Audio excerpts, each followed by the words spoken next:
Nambiar. He's the director at Strategies Growth Associates, and he will be giving us his session, his point of view, his experience being shared on our next session. The stage is all yours, sir. Thank you. So hi, good evening guys. So my topic's a little, I know how many of you are founders here. Let's start off with that. Are there founders here?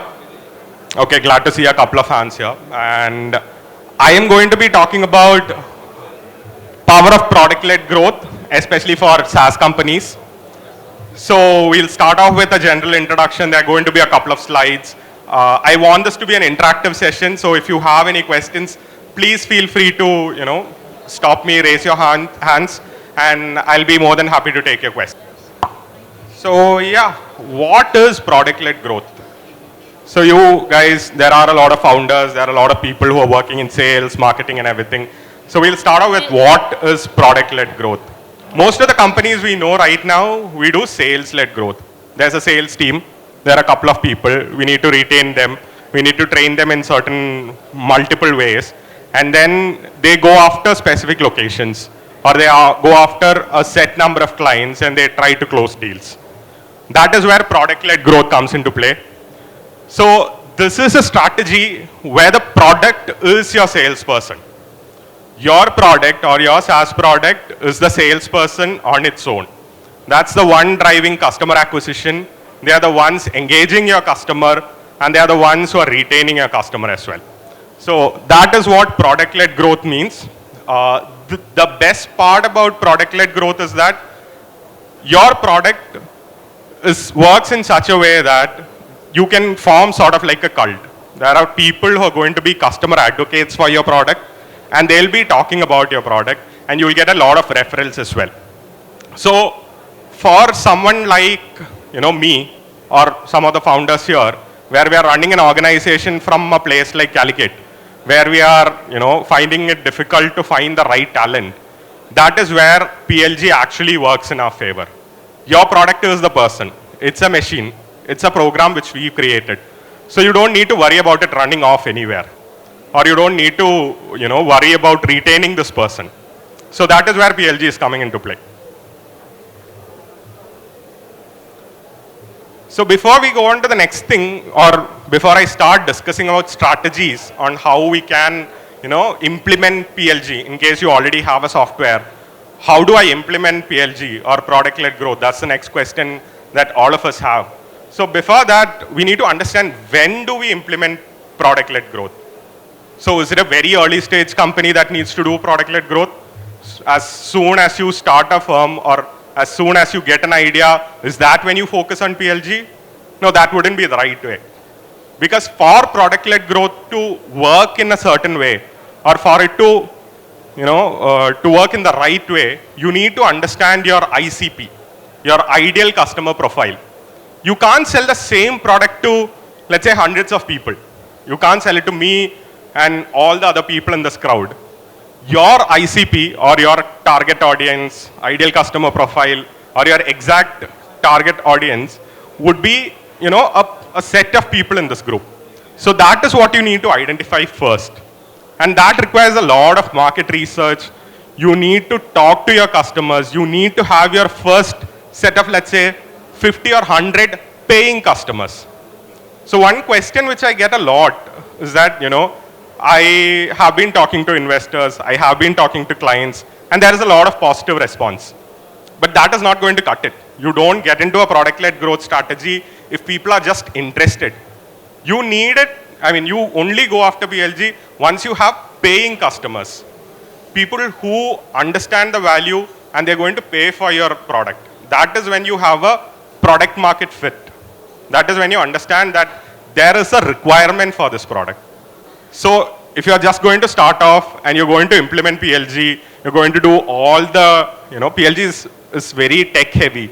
You need to do a lot of backend. You need to work with your coders a lot as well. That will not be the right space. You need to understand your target first, and then you need to start working on your PLG. So yeah, this is ideal for companies who's got like 50 to 100 paying customers, and you know who your ideal customers are. Once you have identified that and once you have your customers in place, then you start working on PLG. I'll give you a couple of strategies as we go, go through the slides, but this is a starting point. The second thing is that if you are a service company owner and you don't have a recurring revenue system or, it's just a one-time thing, then you don't need a PLG. For example, something which I see a lot in Indian companies, or especially companies from Kerala and Calicut, is that we work on this implementation cost model. We ask our customers or our clients for $10,000 upfront or $5,000 upfront, and then there's only an AMC. It's a one-time thing you have with your customer. But that's not when you require PLG. You need to start working with them and you need to retain them for a longer basis. You need to have a subscription cost involved.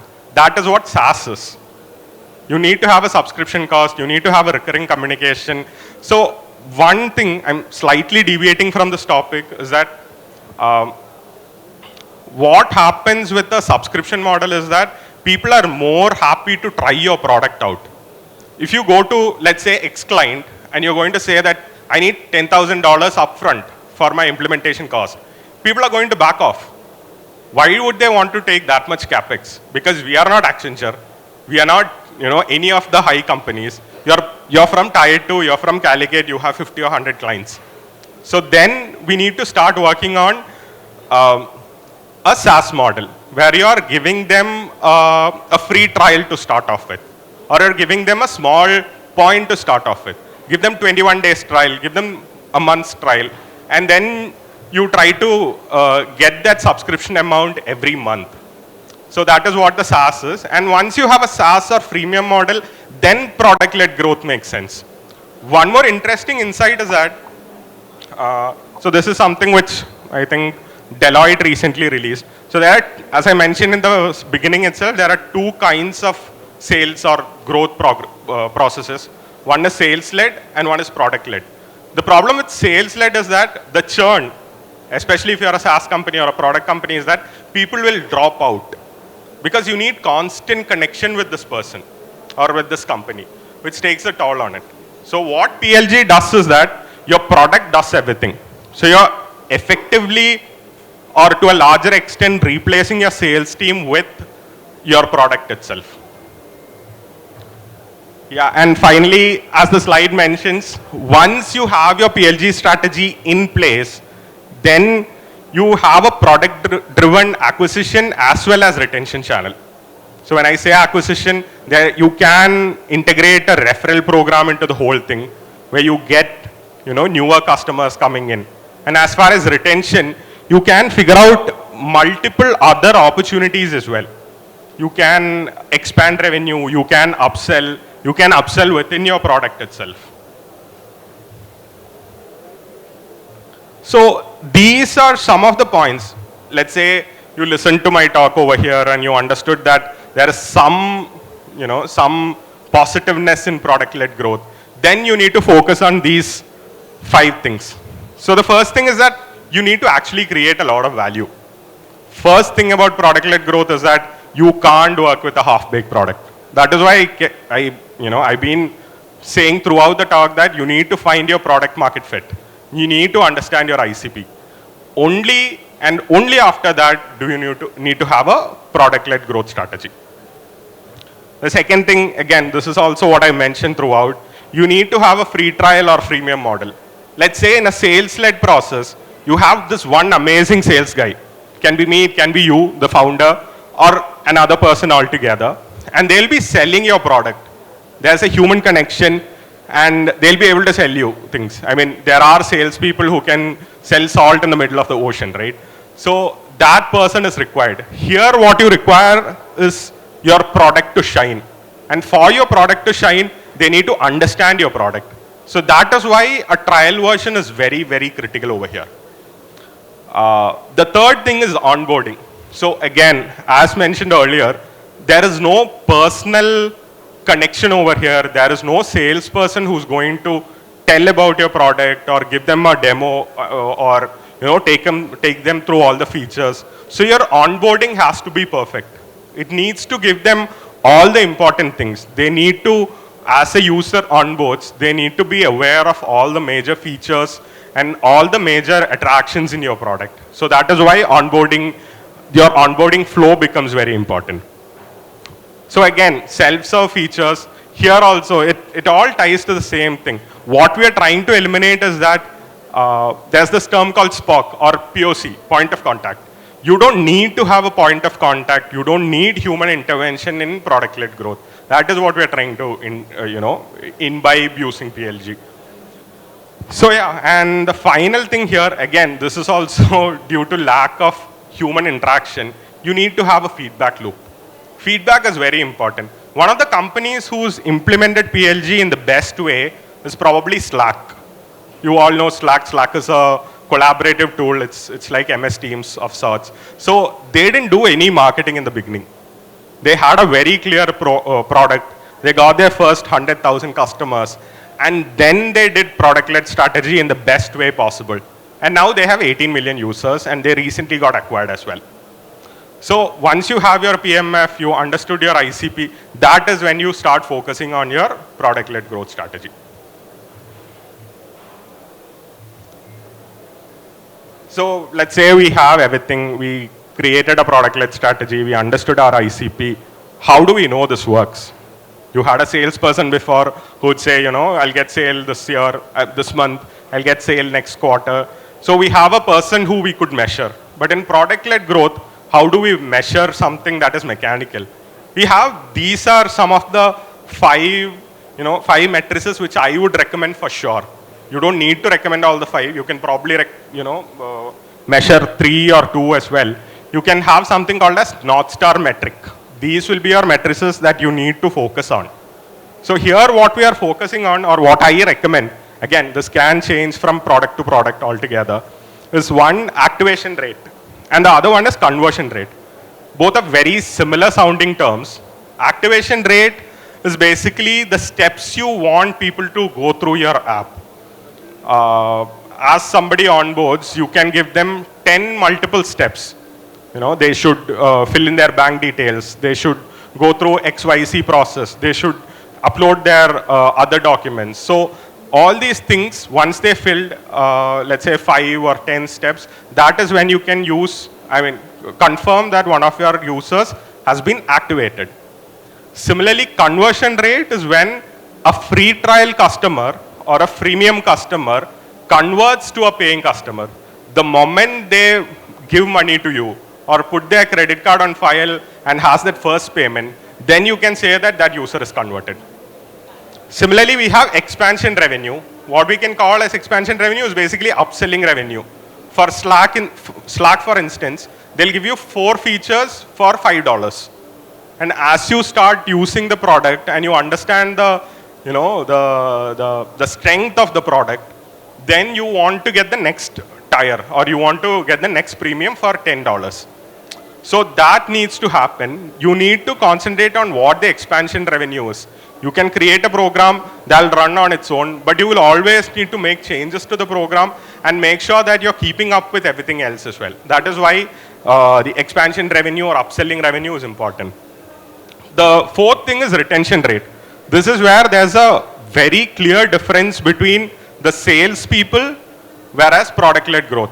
So in sales, we can keep retention, but historically, what we've seen is that when a salesperson drops off, your retention rate goes down. What happens here is that we'll need to keep a monitor, and we'll need to keep monitoring your retention rate. You need to monitor your monthly retention rate, quarterly retention rate, and you need to understand that people are sticking with you. That is why retention rate becomes a very critical number. And finally, you have the NPS. So NPS is one of your, customer satisfaction scores. There are tens and thousands of other scores as well. I'm just saying NPS because that's very common and most of us know about it as well. So you need to identify an NPS or a similar pointing system where you can understand that your customers are actually happy with your product. So these are the 5 things which I would recommend. But again, when I start off a product, I don't use all the 5. Sometimes I only use 3. More data will also cause a problem. So you need to figure out what fits your product well and you need to work on it. Finally, we have Slack. As I told you, Slack is the best example of product-led growth. Apart from Slack, we have Zoom, which has cracked it pretty well. We have Dropbox. We have other companies also who's done it really well as well. So what made Slack really, shine, or why is Slack considered as the product-led growth pioneer, is because one, the model. When Slack introduced freemium model, it was very rare. Now you have more options. Pretty much all the US, European companies are giving us a freemium trial version as well. But when Slack started it off, they had the first mover advantage and people were ready to give a risk, take a risk. So what happens again with the whole freemium model is that there is nothing to lose for the user. Once you have figured out that your product is really well, or you completely trust your product, then give a trial. If the trial works out, then they become a converted customer. Similarly, Slack had this collaboration feature, which was, again, building the ecosystem. They didn't stick just to your product. The thing with our current situation is that we use tens and difference of other softwares. As a coder or a designer or even a CEO or a founder, you have multiple softwares which are part of Microsoft, Google, all these things. So the new tool which you have should actually connect with all the similar tools as well. Otherwise, a standalone thing will be very difficult, especially if you're going against the likes of, let's say, Google or Microsoft, Salesforce, or any of them. So you need to have integrations, which Slack had. Finally, marketing also, product-led growth actually played a really strong part in it. They had a very strong, let's say, referral system, as I mentioned. Similarly with Dropbox as well. So all of these guys had marketing things also added onto your product, which gave them like a very easy referral method. And finally, there's no way in which I can hard sell this more. Your product needs to provide value. That is where the first part comes to again. All the other things will keep changing. Product-led growth is relatively a new term. It is really hot in the past 2 years. Probably after 10 years, there'll be something else, especially with AI becoming very strong. But then the product value creation will always stay.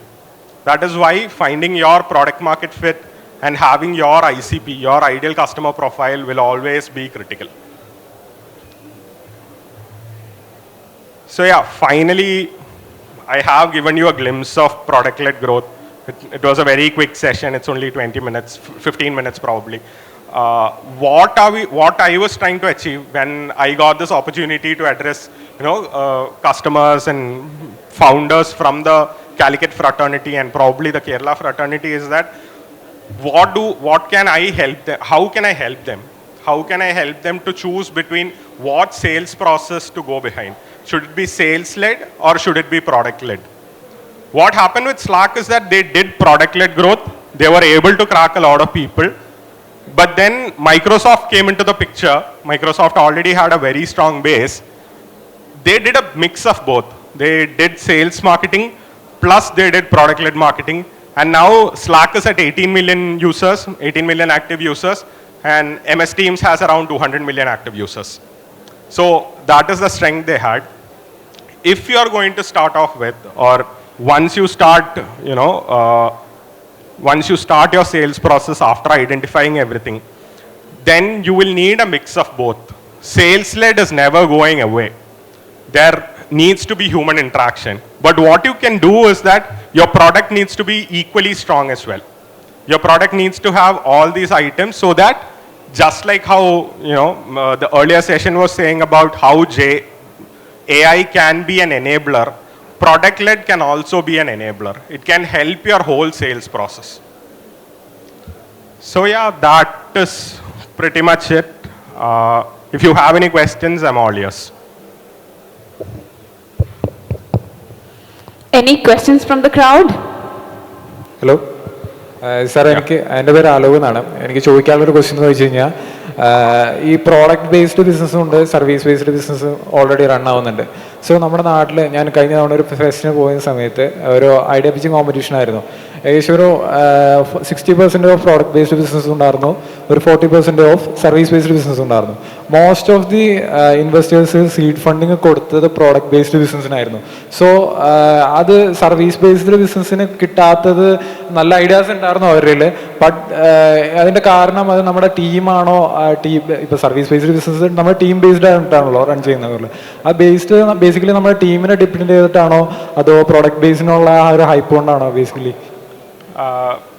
പേര് കേട്ടില്ല, പക്ഷേ sales സർവീസിൻ്റെ പ്രശ്നം എന്താണെന്ന് വെച്ച് കഴിഞ്ഞാൽ service replicate ചെയ്യാൻ ഈസിയാണ്. ഇപ്പോൾ ലെറ്റ്സ് നിങ്ങൾക്കൊരു ടീമുണ്ട്, ഒരു 10 ആൾക്കാരുള്ള ഒരു ടീം. നാളെ ഇപ്പം ഞാൻ കൂടുതൽ ഇൻവെസ്റ്റ്മെൻറ്റ് ഓർ ക്യാപെക്സുമായിട്ട് വന്നു കഴിഞ്ഞാൽ I can probably buy you off or I can buy your team off. വലിയ ഇൻവെസ്റ്റ്മെൻറ്റ് ഇല്ലാണ്ട് തന്നെ, ബിക്കോസ് റീറ്റെയിനിങ് ടാലൻറ്റ് ഭയങ്കര ബുദ്ധിമുട്ടായിട്ടുള്ള ഒരു കാര്യമാണ്. പക്ഷേ പ്രൊഡക്റ്റിൻ്റെ കാര്യത്തിലാണെങ്കിൽ that's your source code, that is your own property or company's property aanu. So it's always safer to invest in a product company because it will stay for longer. വേറെ external factors ഒന്നും ആലോചിക്കേണ്ട ആവശ്യമില്ല. അതിനെക്കൊണ്ടാണ് product lead കമ്പനീസിന് കൂടുതൽ funding കിട്ടുന്നത്. Also product companies are more innovative. Thank you. Any more questions from the crowd? Yes, we have someone. Hi, sir. Sir, I'm having a IT service company based in Infopark, Koratti. So basically, we were a service company for last 5 years. Now we are looking into a product. We are almost 6 months into the product development. It's actually a no-code website builder. It has other features as well. So what, do you have any advice to such companies who are looking into parallelly scale a SaaS product? Because what I thought is that if we continue in the service segment as well, it things happen again repeatedly. There is no innovation there is innovation, but then when you're trying to build a product, I think there is more innovation in a product rather than continuously going into service. And also I think the team is more motivated to work on a product led company rather than a service company. So do you have any advice or suggestion towards these particular companies who are looking to parallelly scale a product when they are running a service company? So the major thing here is going to be you need clear segmentation of your teams to start off with. You need to understand that everyone cannot be working on everything because you will have your service requirements. I'm guessing you are dealing with a lot of clients as well. So they'll have a lot of firefighting, a lot of additional requests which will come through. Product needs to be more focused. What some of the successful product companies have done, who's run service companies before and then they've transitioned into a product company, is that they started working on something, and once they have identified their product market fit, or once they have identified that there are 50 companies or 50 people ready to pay for me, then they create a clear segmentation. There is a team working on your product and there's a team working on your service, or they shut the service company altogether. So that will be the first thing. You need to identify that. I would suggest that you start off with a beta product. Once you have a trial version or base ready, then you can probably, send it out to your users and get some feelers. And if you are getting that positive energy from them of sorts, then you can definitely go ahead with your product. Thank you so much. I get your point. See, I have an MVP ready for the product, and we have scaled to 200 customers right now. So the thing is that we are not fully confident in the product as well, and we are trying to scale the product parallelly. So the thing is that to develop the product, we need at least a team strength of at least 4 people to work on the product. So the thing is that the service company is actually funding the product development right here. So we are again in a chicken and egg situation where we cannot live off one another. Yeah. So that is why we cannot shut down the service company right now. No, so yeah, this is exactly what again I never got your name, but Calicut 50 companies or Kochi 50% companies are probably doing this. There are amazing products out there already. Like I very closely interact with a lot of companies in Calicut, or I get to know what they're building on, but they can't focus on something because they are working on, they have service requests. So that is the one funding this.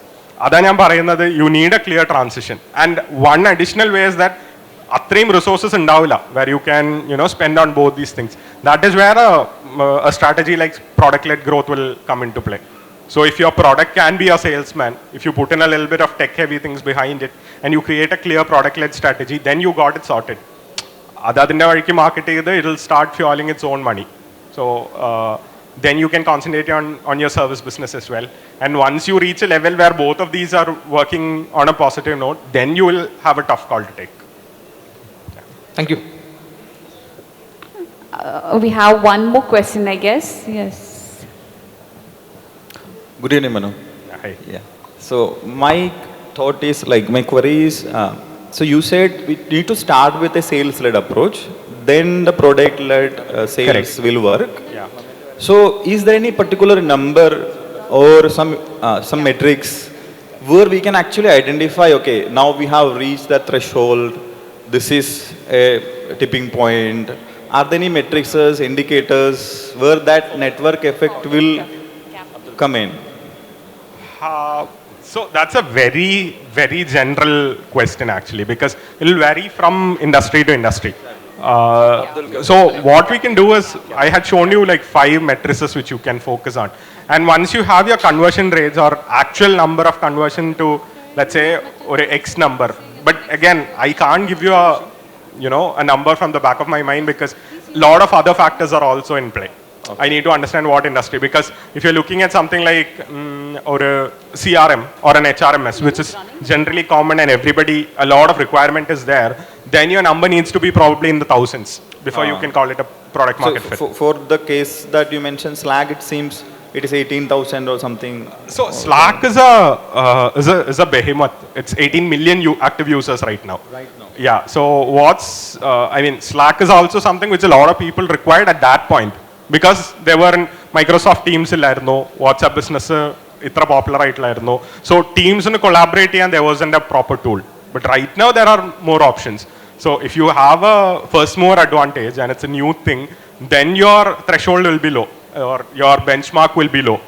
But if it's something common, other than parnadu, HRMS, CRM, account management, billing softwares. So other kanangi your number needs to be really high, your benchmark, before you can call it that, I have product market fit.